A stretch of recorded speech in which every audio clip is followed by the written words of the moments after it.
Hello po, good morning, good morning, good morning. Smiley day po sa inyong lahat at magandang ngiti at magandang pag-asa po ang ipagkakaloob ko po muli sa inyo. May i-share po ulit ako sa inyo.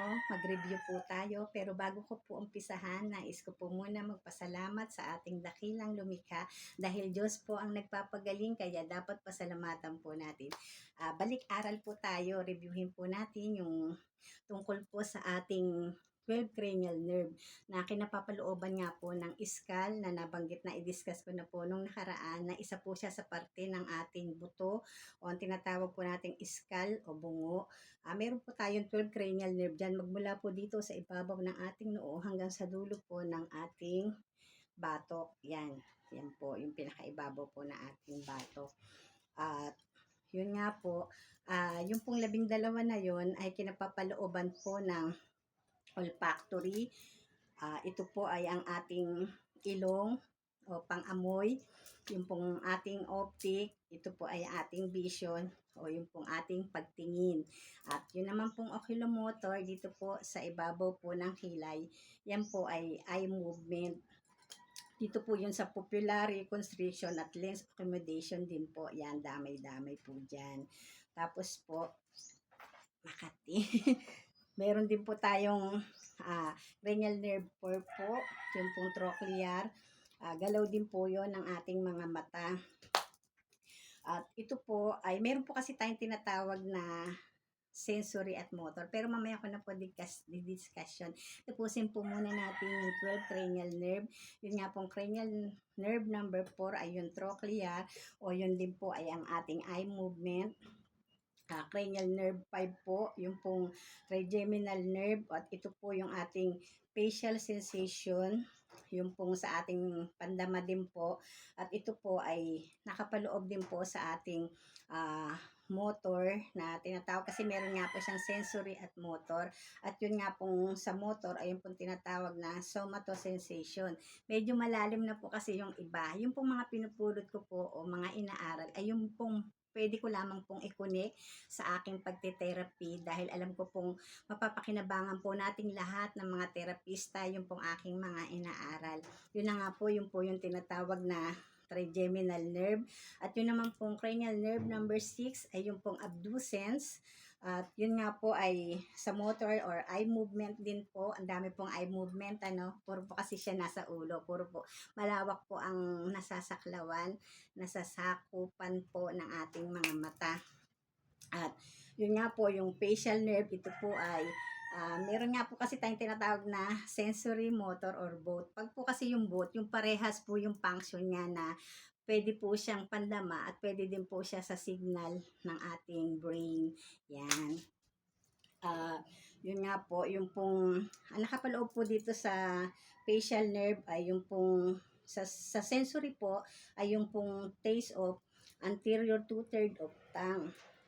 Yun naman po. Sa motor naman po ay yung pong ating facial expression. Nakapaloob din po yung ating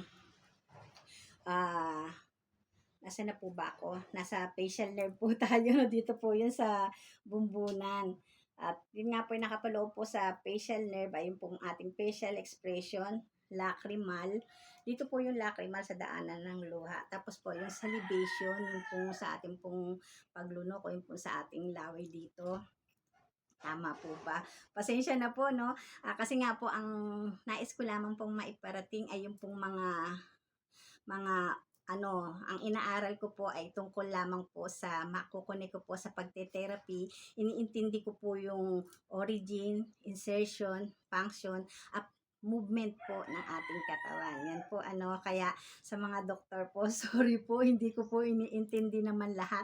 Kumukuha lang po ako ng ilan na maikukunik ko po sa aking pagte-therapy. Sana po wag po kayong magagalit sa akin dahil ang hinahangad ko lamang po ay ang makatulong po sa aking kapwa sa pamamagitan po ng pagte-therapy ay makakaramdam po ng kagalingan dahil nga po gusto ko pong mapag-combine ang pagte-therapy at ang manggagaling po sa pagtingin ng doktor na magsasabi po na kung anong dapat gawin ay ang mga doktor dahil maiintindihan at malalaman po ng mga therapist kung ano po ang karamdaman ng isang tao para po maituro sa tamang doktor. Yun po yung aking nais, kaya wag po kayong magagalit sa akin. Sorry naman po. Nandun na nga po ako sa facial nerve. Muli po, buuin ko po muna ulit yung 12 cranial nerve na binubuo nga po na olfactory, optic, olfactory po, ito po sa ilong, optic, ito pong gitna, oculomotor, ito po sa ibabaw, sa kilay natin, trochlear, dito po sa sulok ng ating ilong, trigeminal, yun po yung para pong number 5, ayan po, bumaba po sa pisngi, mula po sa noo, bumaba sa pisngi, sa ilalim ng ilong, hanggang sa, pumunta po sa ilalim ng bibig o dito po sa ating baba, yan po yung trigeminal nerve. Tapos po, yun po ay parehas po ang kanyang function. Tapos po, yung pong number 6, abducens, number 7, facial nerve, number 8, cranial nerve number 8, vestibulocochlear, number 9, glossopharyngeal, number 10, vagus nerve, at number 11, accessory nerve, number 12, ay yung pong hypoglossal nerve. At nandun na nga po tayo sa cranial nerve number 8. Ang cranial nerve number 8 ay dito po nakakonect sa may tainga po natin, sa tapat po na ating tainga. At ang function po niyan ay sa sensory nga po, yung ating pandama at yun pong ating pandinig, yan po. Kaya po bot siya, di po ba? Tapos po, hindi pala po siya bot, sa sensory lamang pala po yung vestibulocochlear. At yun naman pong number 9, yung glossopharyngeal, yun nga po yung somatosensation and taste to posterior two-third of tongue, sa ating pong dila siya nakakonect. At ang sa motor function nga po niya ay yung pong swallowing o yung pong ating paglunok. Yan po. At yun naman pong vagus nerve, dito po, bot din po yan. Napakarami pong function. Pero mas alam ko po marami po siya sa tiyan. At yun nga po, ang sensory function po niya ay yung pong taste of epiglottis. At ang sa motor naman po ay ang swallowing at ang cupping.